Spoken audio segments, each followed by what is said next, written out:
Bismillah, alhamdulillah, wassalatu wassalamu ala asrofil anbiya'i wal mursalin wa ala alihi washabihi ajma'in. Kepada yang terhormat Bapak Samsul Fawaz, Ibu dan Tadi, serta teman-teman BKI dan sekalian. Saya Salma Selvi Salsadila dan Ahmad Muzaki. Kami akan mempresentasikan PowerPoint dengan judul penelitian kepustakaan.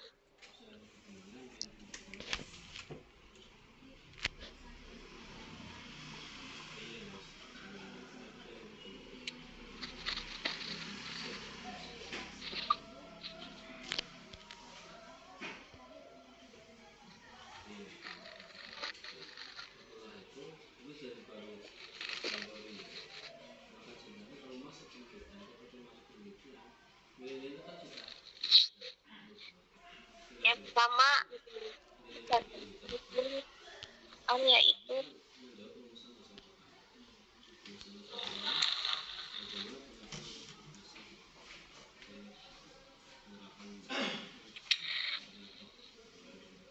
penelitian literatur, dinamakan juga dengan penelitian kepustakaan atau dapat juga dinamakan dengan studi keputusan dalam kamus ilmiah literatur.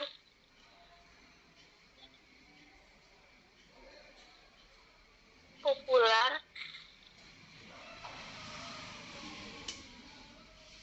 diartikan sebagai kepustakaan, buku-buku sebagai bahan bacaan dan kesastraan. Jadi penjelasan dalam buku metode penelitian mengemukakan bahwa yang dimaksud dengan studi kepustakaan adalah teknik pengumpulan data dengan mengadakan studi penilaian terhadap buku-buku, literatur, catatan-catatan, dan laporan-laporan yang ada hubungannya dengan masalah yang dipecahkan.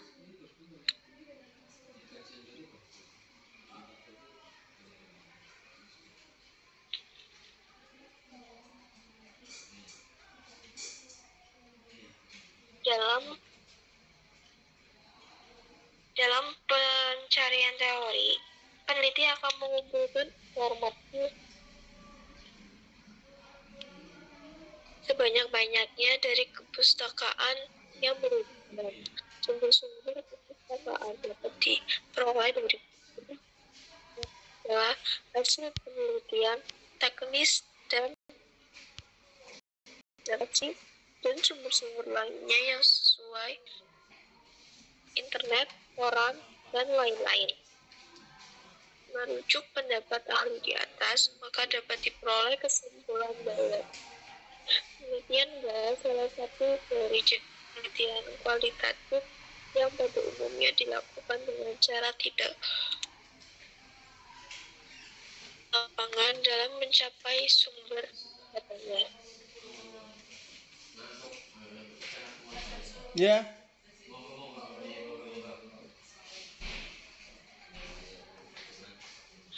Berikutnya ada karakteristik penelitian kepustakaan.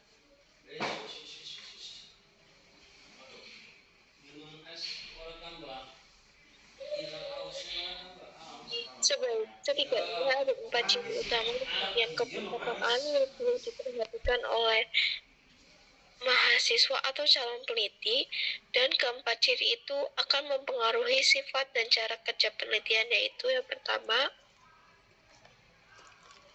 peneliti berhadapan langsung dengan teks atau data angka dan bukan dengan pengetahuan langsung dari lapangan atau saksi mata berupa kejadian orang atau sebagainya.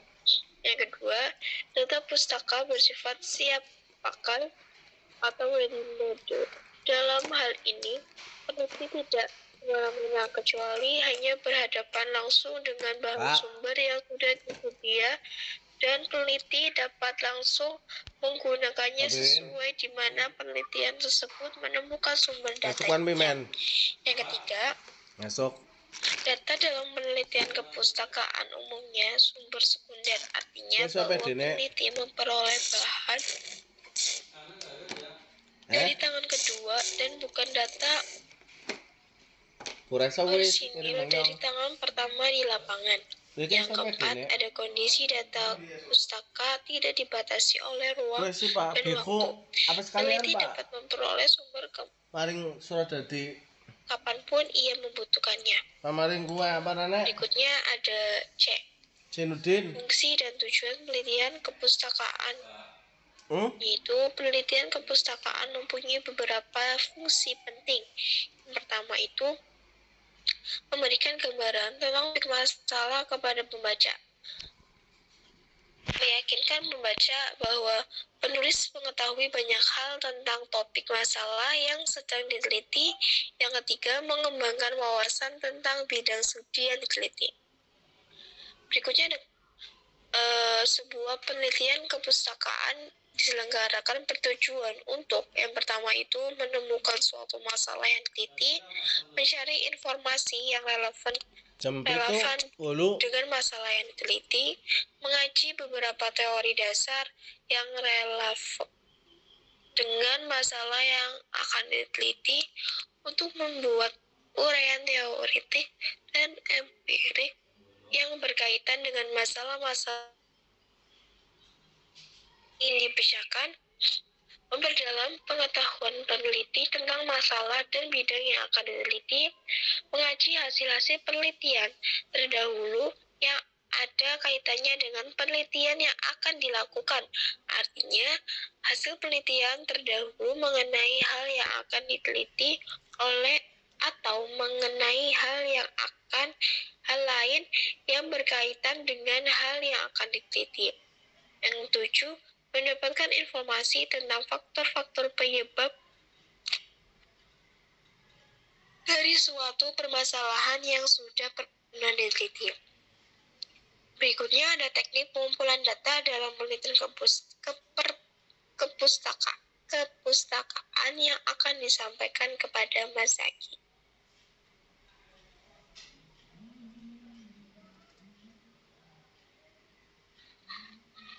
Baik, Mbak Salma, terima kasih atas penyampaian materinya.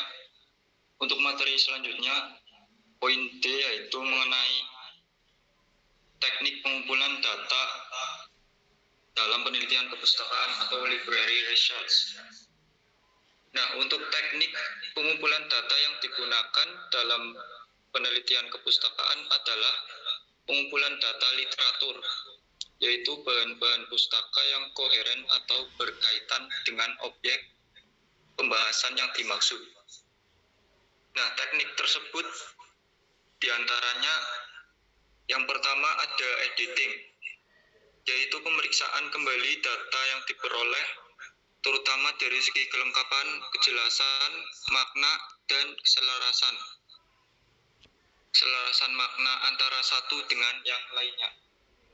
Kemudian yang kedua, organizing, yaitu pengorganisiran data-data yang diperoleh dengan kerangka yang sudah diperlukan. Nah, pada teknik organizing ini sama halnya seperti editing, yaitu pengumpulan atau penelaahan kembali tentang berbagai sumber yang akan dipakai dalam penelitian kepustakaan. Kemudian yang ketiga ada teknik analisis, yaitu setelah ditemukan suatu hasil penelitian, selanjutnya peneliti dapat melakukan analisis lanjutan terhadap hasil pengorganisiran data. Nah, ketiga teknik tersebut pada umumnya dapat diterapkan dalam penelitian kepustakaan. Selanjutnya, dalam analisis data penelitian kepustakaan juga ada beberapa macam. Di antaranya satu, analisis isi, yaitu mencermati secara mendalam terhadap suatu isi, informasi tertulis atau tercetak. Tulisan tersebut dalam rangka menggambarkan, menemukan, atau menguraikan berbagai data atau teori yang telah ada. Kemudian analisis yang kedua ada analisis komparasi, yaitu membandingkan objek penelitian dengan mengemukakan fakta-fakta teoritis yang dikembangkan dari pakar yang satu dengan pakar yang lain, sehingga ditemukan suatu garis pemisah perbedaan atau kesamaan teori-teori yang dikemukakan. Kemudian yang ketiga ada analisis historis, yaitu dengan cara melakukan analisis kejadian-kejadian di masa yang lalu untuk mengetahui mengapa dan bagaimana suatu peristiwa itu terjadi. Nah, ketiga analisis tersebut, mulai dari analisis isi, analisis komparasi, dan analisis historis itu merupakan beberapa analisis yang ada di dalam penelitian kepustakaan. Analisis tersebut digunakan dalam rangka untuk mencari atau menemukan berbagai objek sumber data dari penelitian kepustakaan. Kemudian poin E, prosedur pelaksanaan penelitian kepustakaan. Ada langkah yang harus ditempuh oleh seorang peneliti dalam melakukan penelitian studi pustaka atau penelitian kepustakaan, diantaranya yaitu yang pertama, mendaftar semua variabel yang perlu diteliti. Yang kedua, mencari setiap variabel. Yang ketiga, memilih deskripsi bahan-bahan yang diperlukan dari sumber-sumber yang tersedia. Yang keempat, memeriksa indeks yang memuat variabel-variabel dan topik masalah yang diteliti. Yang kelima, selanjutnya yang menjadi lebih khusus adalah mencari artikel-artikel, buku-buku, dan biografi yang sangat membantu untuk mendapatkan bahan-bahan yang relevan dengan masalah yang diteliti. Yang keenam, setelah informasi yang relevan ditemukan, peneliti kemudian bisa mereview dan menyusun bahan pustaka sesuai dengan kepentingan masalah yang sedang diteliti. Yang ketujuh, bahan-bahan informasi yang diperoleh kemudian dibaca, dicatat, diatur, dan ditulis kembali. Dalam hal ini, peneliti dapat mencatat seluruh keterangan tentang judul buku, majalah, surat kabar, ataupun jurnal yang diperlukan sebagai sumber data dalam penelitian tersebut. Kemudian yang langkah terakhir ada proses penulisan penelitian dari bahan-bahan yang terkumpul, kemudian dijadikan satu dalam sebuah konsep penelitian. Selanjutnya ada pembahasan poin F mengenai hambatan dalam pelaksanaan penelitian kepustakaan. Tentunya dalam sebuah penelitian apapun itu tentu ada beberapa hambatan, diantaranya salah satunya dalam penelitian kepustakaan. Studi kepustakaan tidak selalu mulus pelaksanaannya. Beberapa hambatan umum yang sering menyebabkan ketidaklancaran kegiatan ini antara lain, yang pertama, kurangnya buku atau sumber kepustakaan lain, terutama yang bersifat ilmiah. Sampai saat ini masih terasa sangat kurang bahan kepustakaan ilmiah di Indonesia. Dan yang kedua, kelemahan peneliti untuk memahami tulisan-tulisan dalam bahasa asing, terutama bahasa Inggris. Ketidakmampuan membaca buku referensi dalam bahasa asing menyebabkan peneliti tidak dapat memanfaatkan informasi ilmiah dari luar negeri. Kemudian, rendahnya minat pada banyak peneliti untuk membaca tulisan ilmiah untuk dapat mengikuti perkembangan ilmu di bidangnya masing-masing. Sekian presentasi yang bisa saya sampaikan. Selanjutnya saya serahkan kembali kepada moderator.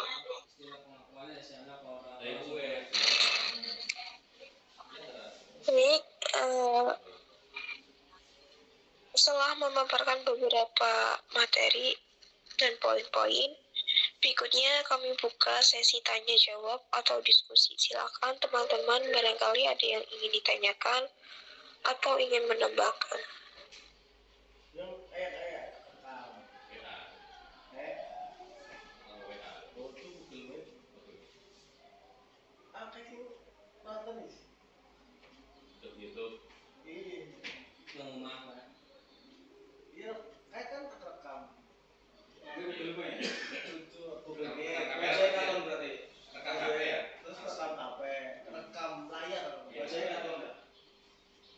Monggo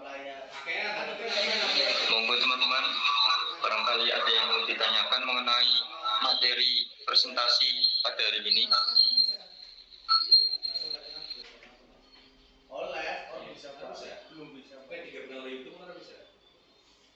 Zoom bisa, kalau Zoom, kalau Google Meet yang ngerti ya.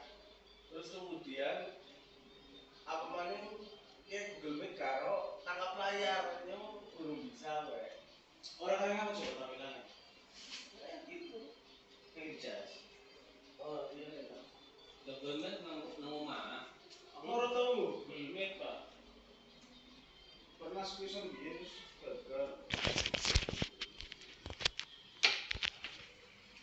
Silakan diskusi.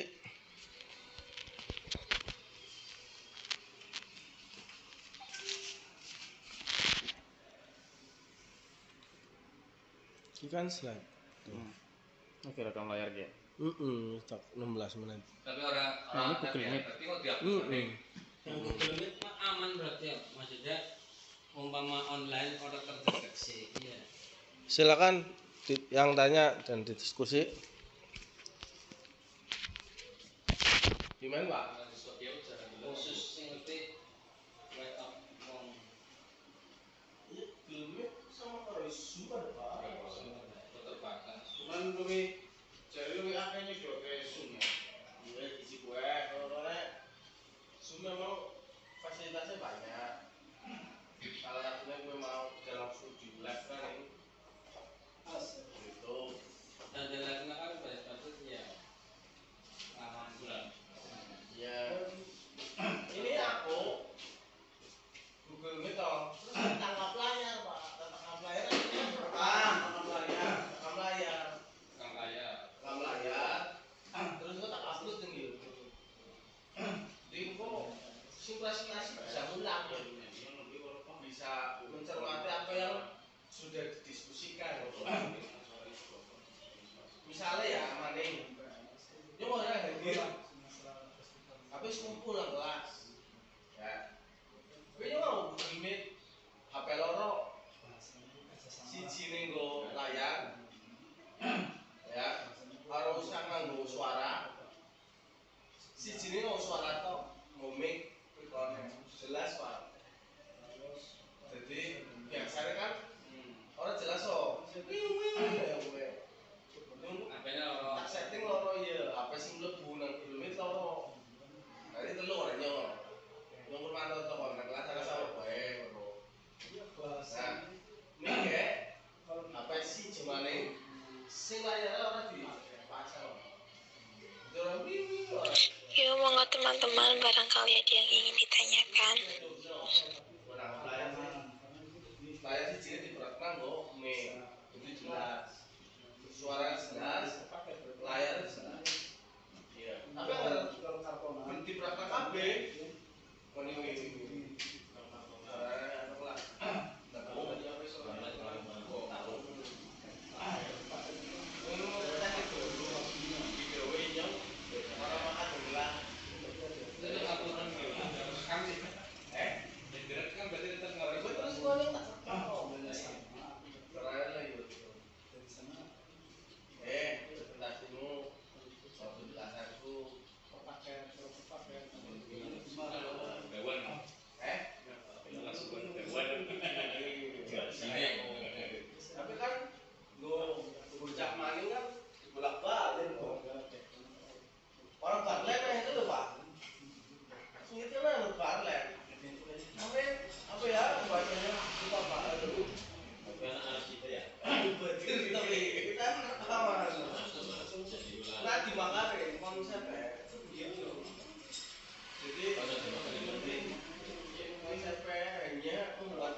Iya, diskusi pemahaman DPR. Macam bukan maco. Iya, lamar bilang ya itu urusan lain. Ya, saya di Ayu Lestari izin bertanya kepada Mbak Salma dan Mas Saki. Punya wacana dan Yang ingin saya tanyakan, di dalam analisis data penelitian kepustakaan itu kan ada analisis komparasi. Nah, yang ingin saya tanyakan, maksud lebih jelas mengenai analisis komparasi itu bagaimana dan contohnya seperti apa? Terima kasih. otomatis secara terpaksa. Nah ini di sini semua belum waktu pandemi. Baik Mbak Dia, terima kasih atas pertanyaannya. Kami tampung dulu untuk pertanyaannya Mbak Dia. Barangkali dari teman-teman ada yang bertanya lagi.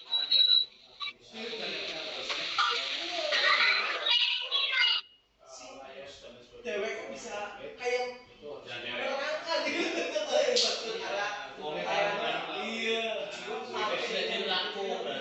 Bisa itu padahal di depan, tapi bisa. Tapi itu bisa. Terus anaknya tampil. Langsung kayak layar Harus kayak video cukup. Lo tak apresiasi sana Fakti satu Faktinya Fakti nama siapa? Susu sih masih kurang sebuah itu yang bagus cari di YouTube tak kabut toh Pak. Baru sini tak kabut suaranya jelas apa jelas. Besok tak kabut tak serok silakan dipelajari. Umpamanya usia satu pak setelah saya datang ke kelas sudah diskusi kita Jora presentasi gimana jadi wajib kayak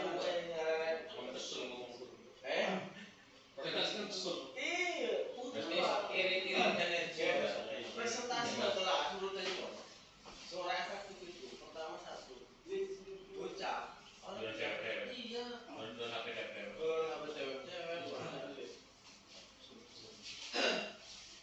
no ada bocah bolak-balik sih sebenarnya gimana tadi jadi orang dimanfaatin itu mana ya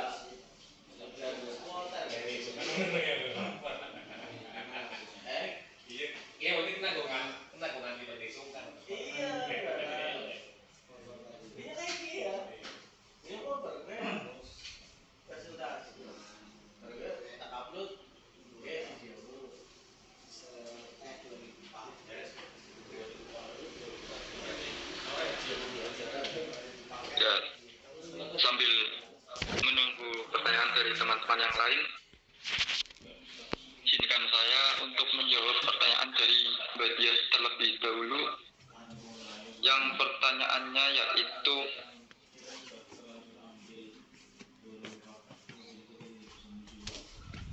mengenai di dalam analisis data penelitian kepustakaan ada analisis komparasi. Nah, yang dimaksud atau maksud lebih jelas mengenai analisis tersebut itu bagaimana dan berikan contohnya. Apakah seperti itu Mbak Dia?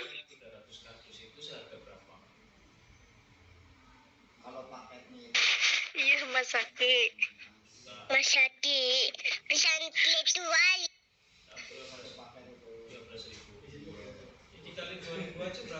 Nah, sesuai pemahaman saya mengenai analisis komparasi tersebut yaitu sebagai upaya untuk membandingkan berbagai sumber data di dalam penelitian kepustakaan.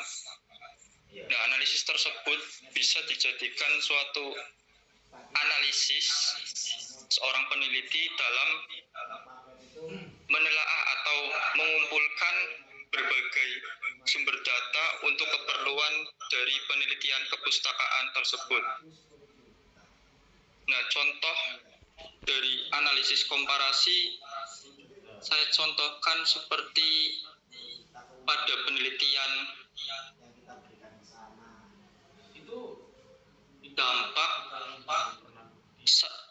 dampak dari bullying terhadap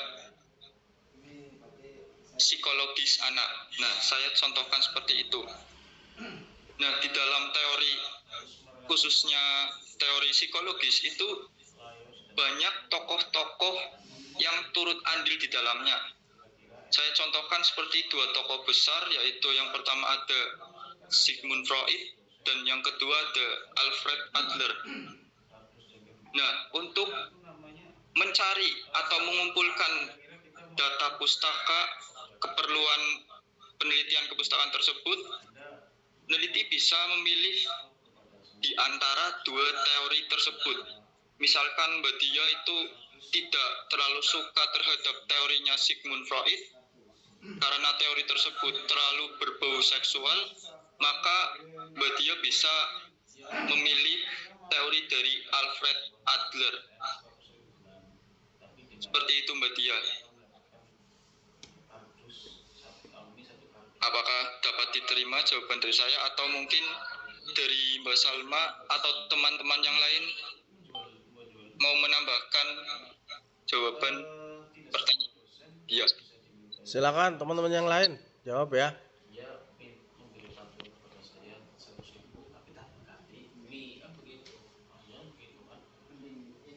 Maftuhi, ada nggak? Maftuhi ada nggak? Maftuhi keluar Pak, mungkin sinyal. Islah. Islah juga tadi keluar. Najwa.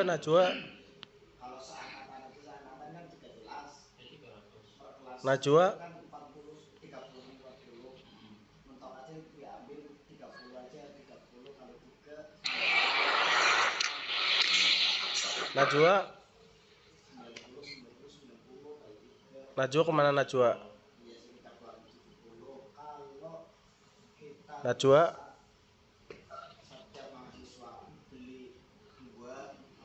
Ini kok nyimak atau enggak ini? Silakan dibuka videonya. Videonya dibuka.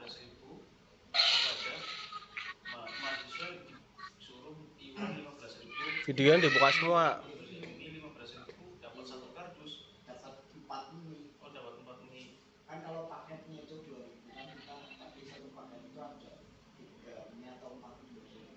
Videonya dibuka.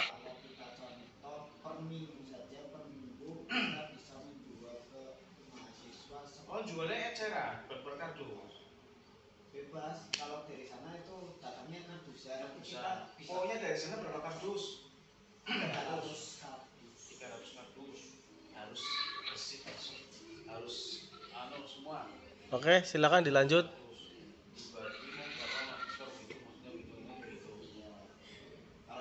Ada tambahan nggak?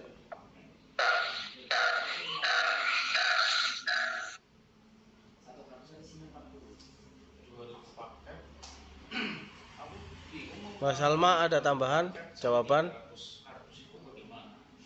Kalau 2000 paket, kalau dijadiin bentuknya bisa. Monggo Mbak Salma. Silakan Mas Salma atau yang lainnya. Maaf nih.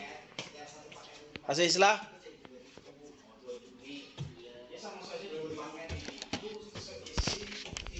Silakan.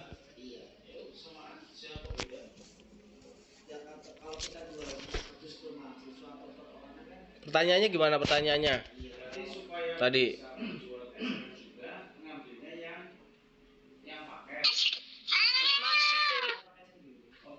Nah, pertanyaannya gini Pak. Di dalam analisis data penelitian kepustakaan, ada analisis komparasi. Nah, maksud spesifik mengenai analisis komparasi tersebut itu bagaimana dan berikan contohnya. Oh, ya. Analisis komparasi itu sebenarnya analisis perbandingan. Jadi mengkomparasikan atau memperbandingkan. Misalnya begini. di dalam penelitian library research atau kepustakaan itu, misalnya begini,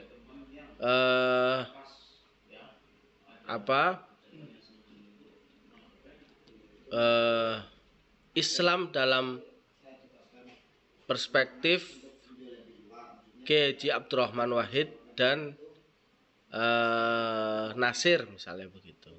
Jadi memperbandingkan antara Islam dalam pendidikan Islam dalam perspektif K.J. Abdurrahman Wahid dan Amin Rais, misalnya begitu. Jadi mengkomparasikan, membandingkan atau mengkompar antara Islam dalam perspektif Amin Rais dengan K.J. Abdurrahman Wahid, misalnya begitu.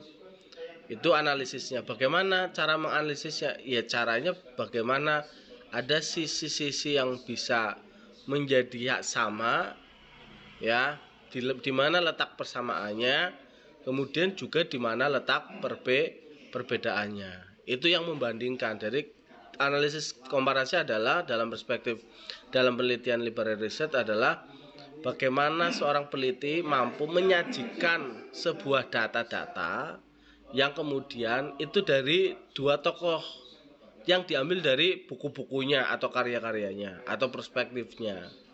Tadi misalnya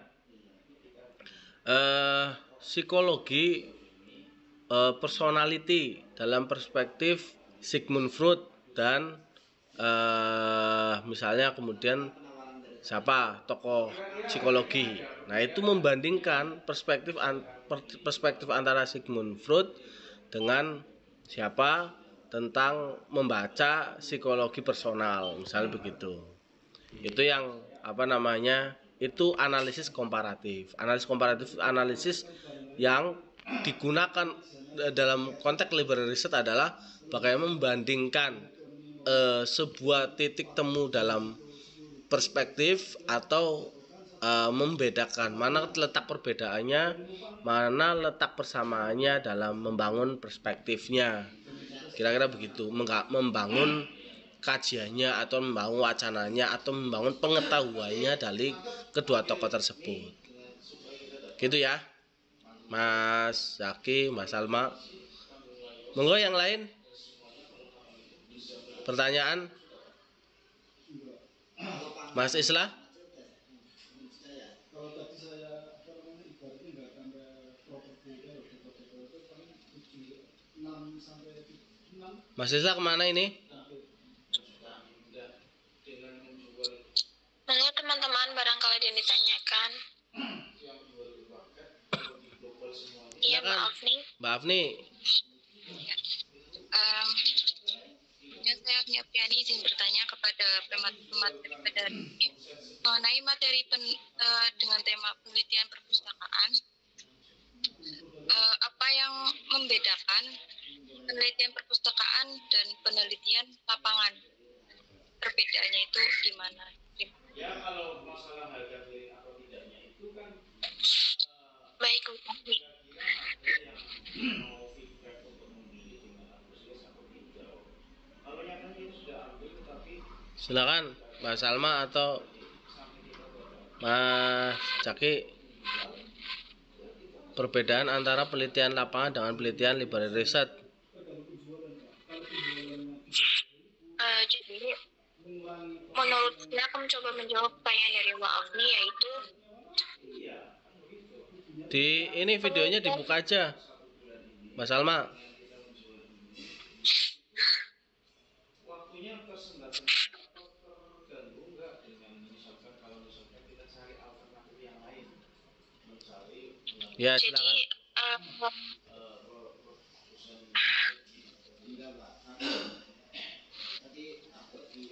penelitian lapangan itu penelitian yang dilakukan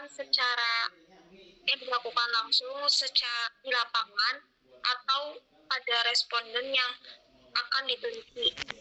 Nah, sedangkan untuk perpustakaan atau dari research itu penelitian yang dilaksanakan dengan menggunakan literatur kepustakaan baik berupa buku, catatan maupun laporan hasil penelitian dari peneliti tersebut atau peneliti terdahulu. Jadi kalau misalkan penelitian lapangan itu terjun langsung ke dalam lapangannya, tapi kalau misalkan kepustakaan itu bisa melewati dari berbagai media seperti buku, catatan maupun dari media sosial yaitu seperti internet, jurnal, atau berikutnya. Dan media penelitian lapangan juga itu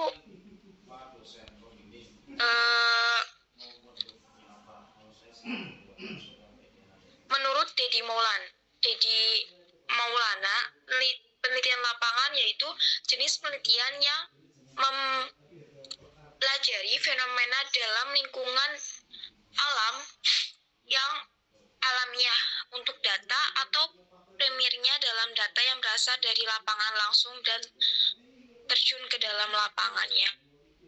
Kurang lebih itu Mbak Afri.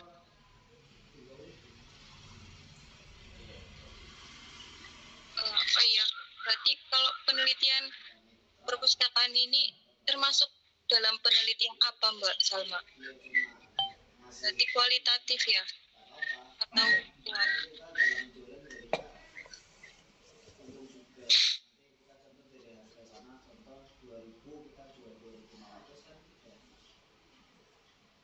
ke dalam penelitian kuantitatif. ya baik, terima kasih Mbak Salma atas penjelasan. Silakan yang lain. Silakan yang lain. Baik, teman-teman yang lain ada yang ingin menambahkan atau dari pertanyaan Mbak Afni atau ada yang kurang jelas bisa ditanyakan.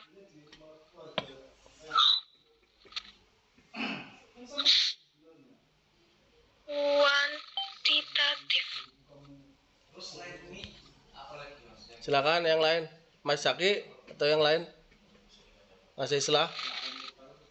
Mas Islah di mana ini Mas Islah?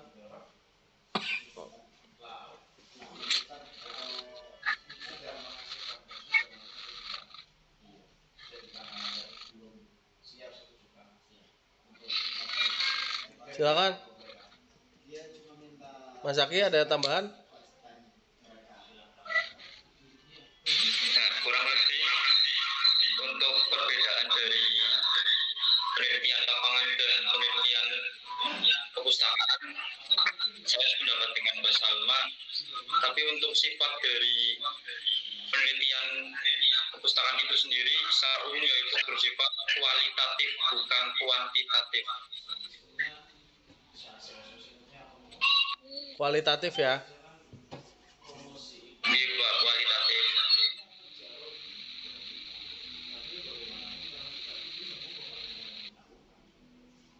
Oke, gitu. Cukup ya? Cukup? Mungkin cukup. Ya, silakan ditutup. Kesimpulan.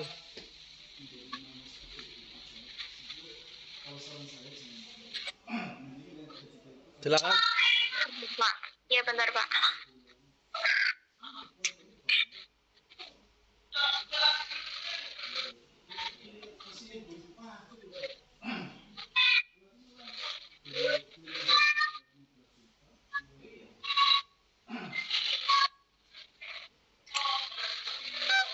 Baik, saya akan membacakan sebelum penutup. Saya akan membacakan kesimpulan dari materi pada sore hari ini, yaitu dengan melakukan studi kepustakaan, peneliti dapat mengkaji teori-teori dalam bidangnya. Di sini, peneliti dapat menghimpun informasi yang berkaitan dengan latar belakang penelitian, teori-teori yang melandasi masalah yang akan diteliti, bahan acuan yang relevan dengan masalah atau topik yang akan diteliti, dan hasil-hasil penelitian sejenisnya. Selain itu, studi kepustakaan juga memperdalam dan menambah pengetahuan peneliti dalam hal teori. Sekian presentasi dari kelompok kami. Mohon maaf apabila ada kekurangan dalam penyampaian. dan tutur kata yang kurang tepat mohon dimaafkan. Wabillahi taufiq wal hidayah. Wassalamualaikum warahmatullahi wabarakatuh. Assalamualaikum warahmatullahi wabarakatuh. Waalaikumsalam warahmatullahi wabarakatuh. Oke, terima kasih. Saya tambahi sebentar.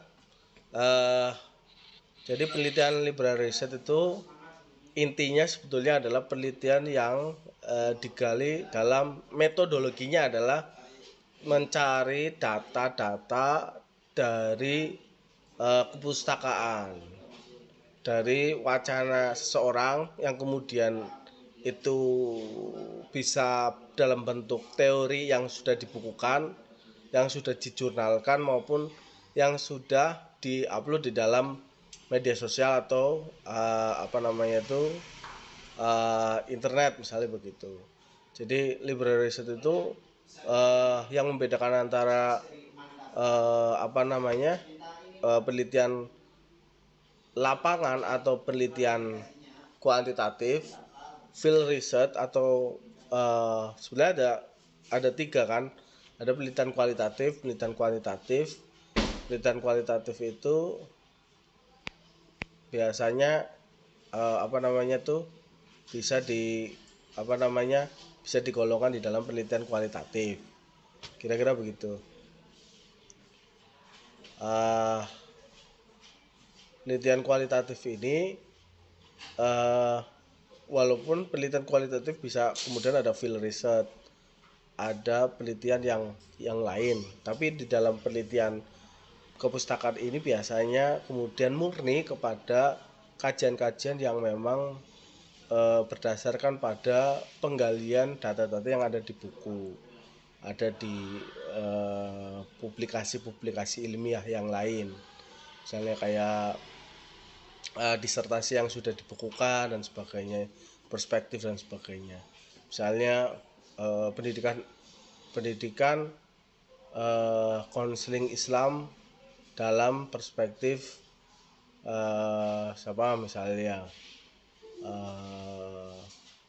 dalam pendidikan konseling Islam dalam perspektif misalnya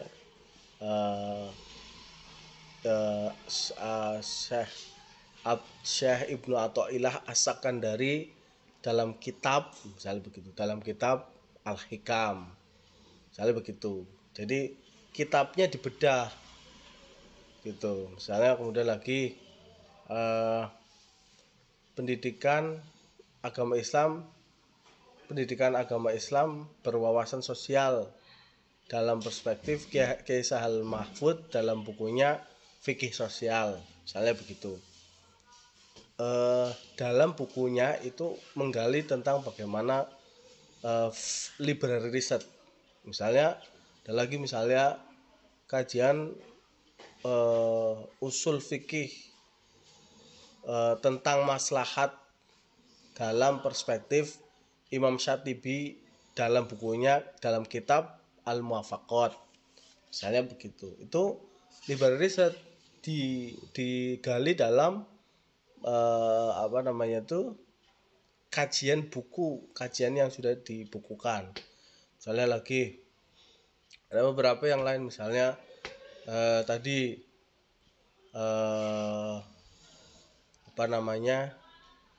kajian psikologi Islam dalam pendekatan psikologi personal perspektif Sigmund Freud dan Imam Ghazali misalnya begitu.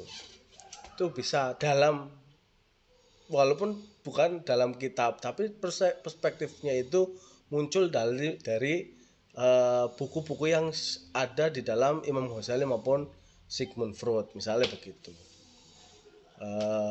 Misalnya mengenai ciri-ciri atau dampak dari kenakalan remaja perspektif misalnya dalam bukunya itu misalnya itu library research, lebih kepada kajian-kajian pustaka. Nanti analisisnya adalah kepustakaan lagi ya.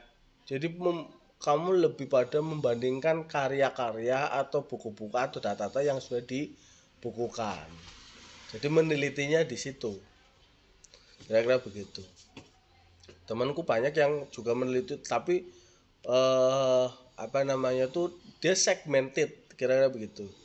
Kalau bukunya banyak itu dia segmented. Misalnya kajian maslahat dalam pendekatan Ar-Rai Sunni, ya misalnya begitu, dalam kitab apa, kira-kira begitu. Itu apa namanya tuh lebih pada condong kepada bagaimana dia meneliti tokohnya, ya kajian tokohnya juga dipaparkan, tapi juga karya-karyanya gitu, kira-kira begitu. Liberal research itu kajian kepustakaan.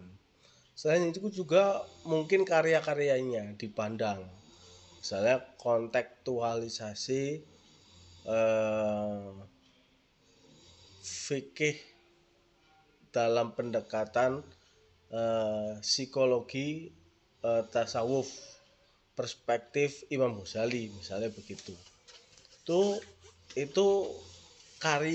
Imam Ghazali dalam beberapa karyanya, Ihya Ulumuddin dan sebagainya, itu dijadikan sebagai sebuah data yang kemudian ini menjadi sebuah penelitian, kira-kira begitu. Liberal research itu begitu. Kalau field research atau penelitian lapangan kan kita harus mewawancarainya, walaupun tidak kemudian menghitung dampaknya, tidak menghitung pengaruhnya atau korelasinya, tidak, tapi penelitian lapangan mewawancarainya, mengamatinya, kemudian membuat sebuah pertanyaan yang bisa menggali data tersebut, itu field research. Kalau kuantitatif jelas ini akan berpengaruh pada hitungan-hitungan, seberapa pengaruhnya, sangat pengaruh, kurang pengaruh, berpengaruh sekali dan sebagainya. Gitu ya, kira-kira ya. Oke, gitu ya.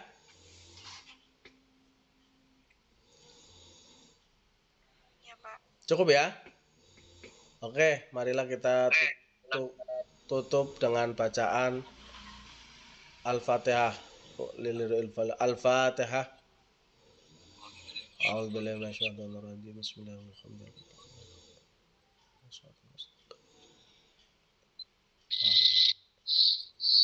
Oke, ini saya rekam, nanti bisa